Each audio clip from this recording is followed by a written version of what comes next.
Welcome to the Ed Leader's Edge podcast, where we interview innovators and thought leaders in the field of education who are helping students thrive. I'm your host, Ed Madison. I'm a professor and researcher at the University of Oregon, an educational consultant, and serve as executive director of the Journalistic Learning Initiative, a nonprofit organization that empowers elementary, middle, and high school students to discover their voice, improve academic outcomes, and become self-directed learners through project-based storytelling. Welcome to our program. Well, welcome back to the podcast. Glenn Robbins is superintendent of the Brigantine School District in Brigantine, New Jersey, where he's served since 2016. He's a multi-award-winning educational leader, best-selling author, and public speaker. He was named one of the top 100 educational influencers in the U.S., and his passion, as you can see, is harnessing district culture that thrives on positive psychology, design thinking, futurism, innovative digital spaces, technology integration. There's a long list and a lot to talk to him about. Welcome to the podcast, Glenn. Well, thank you. Great to be here. Yeah, I'm sure the students love. You have several outfits like that, or is this? I have one for every holiday. I have a bunch of different wacky ones too. I have Pac-Man, but this is a new one I just rolled out, the new Mario one. And everybody, I was poking prodded as I walked through the kindergarten through second grade lunch today. So. Oh my God, that's great. There's so much to talk to you about. I know that student voice is a very important topic that's dear to your heart, and particularly in helping kids to learn to think about entrepreneurship. And tell me about some of the work you've done in the district in that area. Yeah, so we often talk about student voice, but are we truly listening to them? And are we listening to all students or just one or two and or select students? So for me, one of the things we talked about was entrepreneurism. And what we do with our students, we have a flex period, which is an ungraded class period. So there is no real rubrics to that, but it's what kids want to work on. So recently, this past weekend, we had kids at the farmer's market that were selling necklaces and bracelets and so forth. But then we also had some other kids who grew some cucumbers in the garden here that we started this past year. And they curated them, however you do it, and made them pickles. And we're the Buccaneers, so they called it the Pirate Pickles. They redesigned the logo, and then we're out there, and they sold out in the first hour. I literally got there an hour after it started, and they said, "Sorry, Mr. Hutton, we just sold the last one." So things of that nature is awesome. And we work close with our Chamber of Commerce. It gives these kids these opportunities. And there's some other opportunities that we do in the community as well with the Chamber that really promotes entrepreneurialism, promotes the job market and so forth, and giving these kids an understanding of what is in the world for them when they get out there. Well, also financial literacy, because, let's face it, a lot of us, coming up didn't necessarily completely understand, how money works and how do you, loans and, all the different things that come with thinking about one's financial well-being. So I want to know specifically, I want to talk about, because I know you at one point were a middle school principal, and I think of middle school as, sort of always being somewhat of the awkward years, but even more so given social media as an influence now. And I'm just curious your observations, having been in the front trenches as a middle school teacher or middle school principal rather. What you're making of just the concerns and conversations that are going on around, access to devices during the class day and social media skills that we can, teach kids. Yeah, great question. I know it's a hot topic right now, right? So, and it's funny, it seems like it rears its head every 5 years, and it really reared its head about 20 years ago when cell phone devices first came out. So yeah, I did work as a middle school principal, but now I'm in a pre-K to 8 district. So I see the middle schoolers all the time. And here we give it to teacher autonomy. If a teacher wants to allow a kid to use their device during class, they can do so. They all have Chromebooks.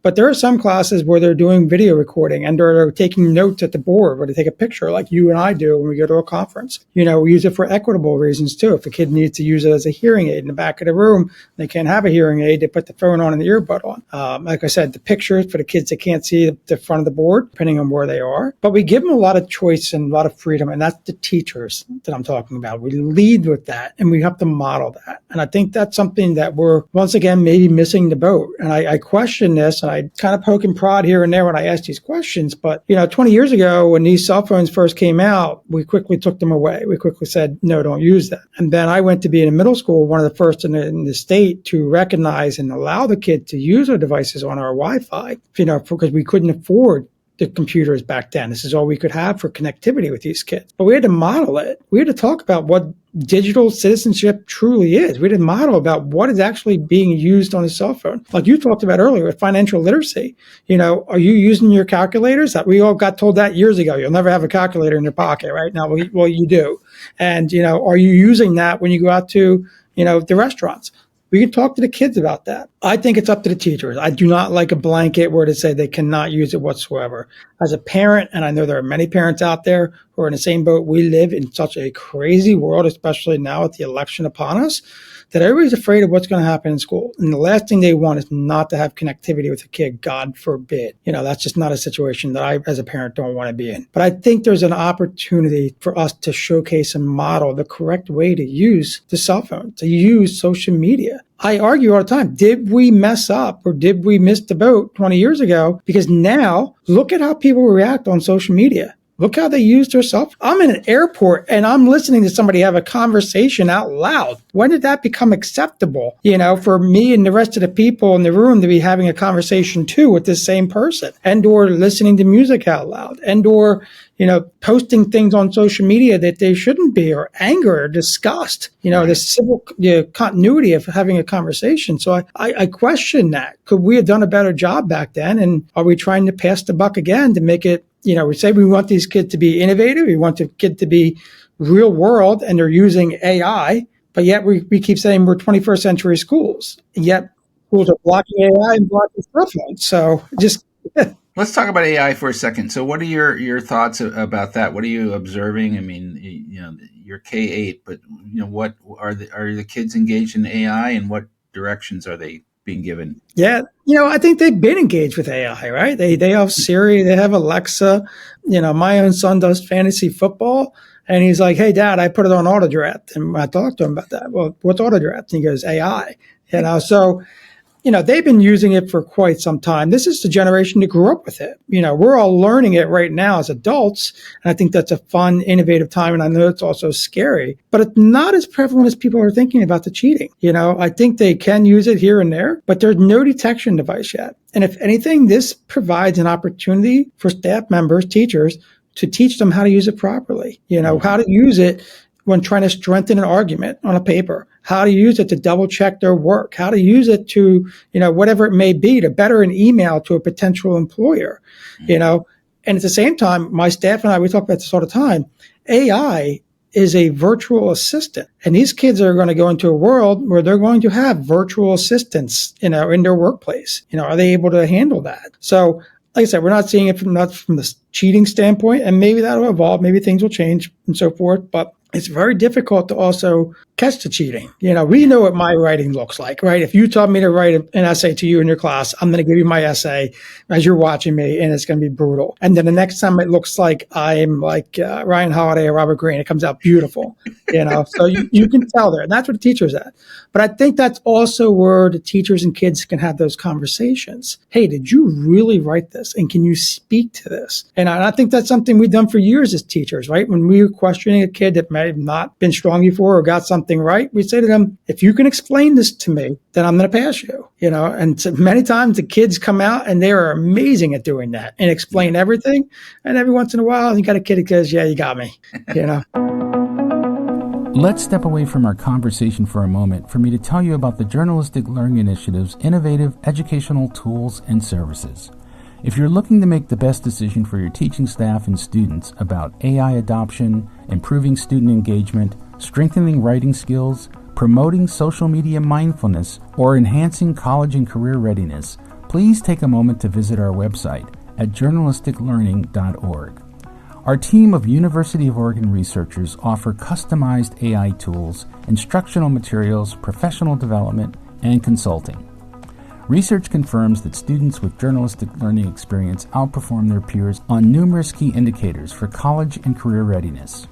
At the heart of our work is empowering learners to become effective communicators.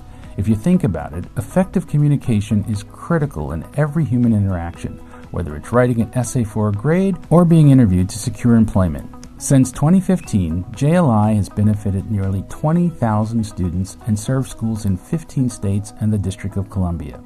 I invite you to schedule an appointment to explore how JLI can improve your students' learning outcomes. Now back to our program. Well, I think also it's democratizing tutoring. It used to be that in order to have a tutor, your parents really had to have means to have someone sit alongside you and give you personal attention. But I think with Khan Academy and some of the things that that we're doing through our organization, these are tools that now are helping kids, and to some degree, I don't know that we ever level completely the playing field, but to some degree leveling the playing field. Yeah, and that's an awesome point you're talking about there, right? Yeah. Leveling that playing field for kids who may not have that opportunity and or families that have that money. I read Khan's book over the summer. Absolutely loved it in talking about that. And that's something we're trying to implement here for all of our kids as well. Mm-hmm.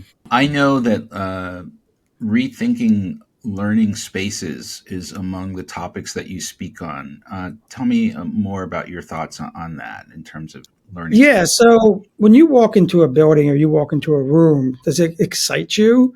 That threshold moment, when you cross over that threshold into the room, does it look like boring rows? Does it look like an innovative space? Does it look like someplace you want to be? And that's something we have to have the conversation with the kids about.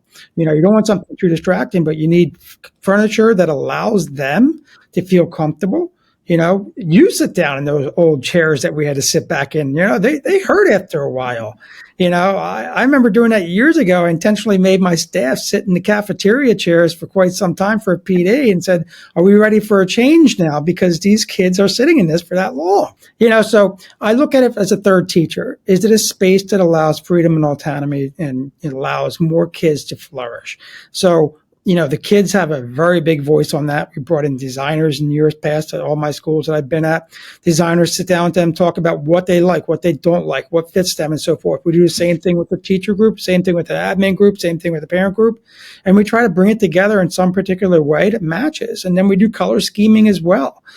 Colors go a long way. And, paint in the hallways. It's so simple, but yes, it's so cheap and it does a lot of difference for kids in the hallways. So we teamed up with the local gallery artist down the street. They come in and help redesign our hallways. We have a surfboard hallway with a bunch of waves on it that they painted. They have a giant mural when you walk in. So now it's like, wow, look at this place. And now they're working on a new podcasting studio that we have coming up, with a 3D art street pop to come out that the kids picked and designed with them. So, like I said, the student voice aspect in there, they're the ones sitting in those chairs all day long. Tell me about the podcast. Tell me about the podcast. They have certain topics that resonate for them. Yeah. Yeah, so we rolled off of that last year. It actually started the year before when the flex period classes, the kids said, hey, can we start a podcast? I said, sure, go for it. And this past year, last year, we had two parents who are influencers and do a lot on social media, came in and talked to the kids about what podcasting is, trying to find their audience, trying to find what they're going to do, what their niche will be.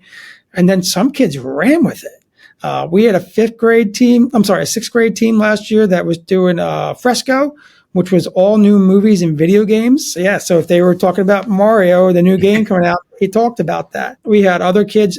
We had 8th graders last year. They were called Play-by-Play Podcasts, and they interviewed 3 Super Bowl champions and a bunch of other people about sports. And they got to dive into it. What was the coaching like? What was preseason like? What was it like to prepare for a game? What was your toughest moments? And then we have the one that's still going on right now because it's the start of a new year because the 8th graders have moved on, is the Powered Up podcast. And these are all on Spotify. These kids create it all, they edit it all, and they publish it. And the Power Up podcast was 3 7th grade girls, now 8th grade girls, talking about powering up female leadership. And it is simply amazing. It's the moms are loving it because the moms are actually being quoted about some leadership things that they talked about. One of their first episodes, they talked about imposter syndrome. Name a 7th grade girl that is talking about imposter syndrome and how they have to defeat that and get past that. And or, when people are talking trash and or people are making up rumors. It is a powerful podcast that these young ladies have led. I've had them speak to different leaders across the country this past year. And my goal is to keep doing that moving forward. But here they are. They're showcasing their voice to make the world better, which is Well, awesome. it's so empowering for, a 14, 15, 16-year-old kid to realize that, they have an authentic audience, and that and that people are responsive to their ideas. I mean, to have that sense, and it's at the heart of the work that we do in our journalistic learning initiative nonprofit as well.